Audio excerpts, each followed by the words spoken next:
Yo, what's going on, Vikings fans? It is Skol side back again with another Minnesota Vikings video. And in today's video, I'm going to be doing a slight preview on the Jacksonville Jaguars. And pretty much I'm going to be making my case that this is not an easy win for the Vikings. There's a couple of concerns I'm looking at as a long shot preview, but that's what we're going to be talking about in today's video. The Minnesota Vikings cannot take the Jacksonville Jaguars lightly at all. They need to come out ready to play. That's what we're going to be talking about. Let's get right into it. If you are new here, please subscribe to the channel. It would mean a ton. We're giving a giveaway at 1K subs. Also, we're doing a live stream tonight. Podcast type of format. You guys come ask questions. Anyways, leave a like on the video, comment down below. Anyways, Vikings, Jags. Vikes can't take them lightly. Let's get into it.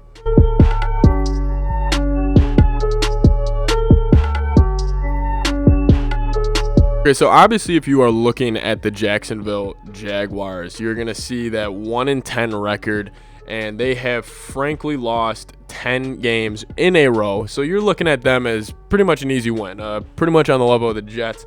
However, I'm going to have to disagree with that. I think the Jags provide actually a lot of challenges for the Vikings on a strictly X's and O's standpoint. You know, over the last couple of weeks, the Vikings have sort of struggled against the run.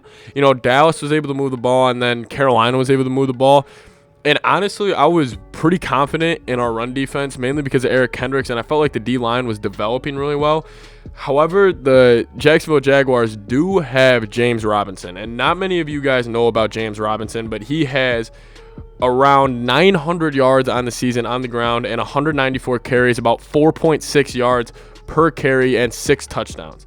He has been really effective over the last couple of weeks. I mean, his last 4 games, they go against Houston at home, he had 99 yards.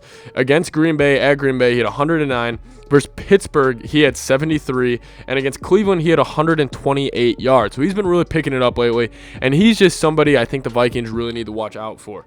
But, you know, the Jacksonville offense is still not a good running offense. They still only average 101 rushing yards per game. So he is getting the majority of carries, and he's getting the majority of the rushing yards. You know, their quarterback, of course, doesn't really pose a threat to the Vikings to pass the ball. So I don't really think there. But if the Jags are able to come in here and run the ball pretty effectively, that's the main concern I have. Because as we've seen, obviously when we were going to Green Bay, our goal, run the ball, take the air out of the ball, take the time up, time of possession, we own that, and we did that by establishing a physical run game.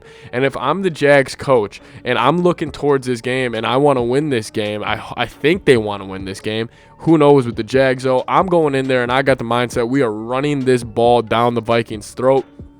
Physical football, owning the time of possession, because frankly they have to. Reason I say frankly they have to is because their defense is terrible. They're giving up 420 yards a game, which is 30th in the NFL. 280 yards passing a game, which is 29th, 136 yards rushing a game, which is 29th, and 29.5 points per game, which is 30th. Pretty poor on third down too. The Jacksonville defense is not good.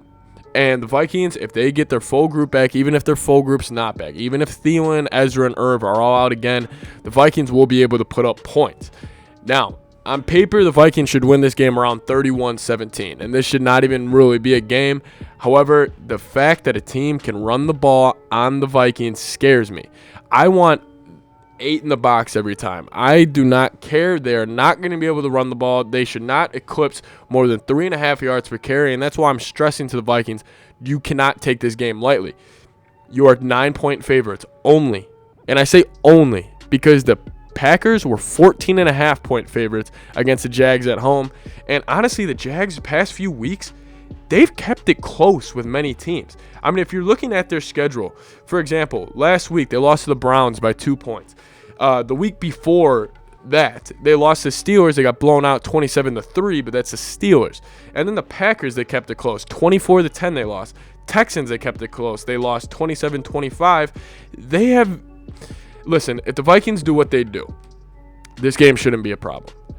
However, just the Zimmer-Cousins letdown game. I mean, we've seen it when we were 17-point favorites against the Buffalo Bills 3 years ago. Josh Allen in his rookie start, his debut, he ran all over us. They were able to run the ball. Cousins had his fumble. You know, this is not the Vikings should not be ill prepared for this game. They should not have a reason to not get up for this game. You started 1-5. You got a chance to go to 6-6. And then also, Vikings, you go to 6-6, and then you go beat the Buccaneers. You just knock Tom Brady out of the playoffs, and you put yourself in the playoffs. Just to let everybody know what's at stake, you beat the Jags, and then you beat the Buccaneers. They are on a bye. They are 7-5. So you beat them, you push them to 7-6, and you move to 7-6. You have the head-to-head. Bam, Vikings are in the playoffs over the Buccaneers. This game's important. Beat the Jags, and we'll see the next 4.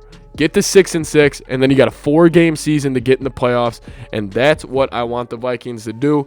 You cannot – listen, James Robinson's a good running back. However, you can stop him.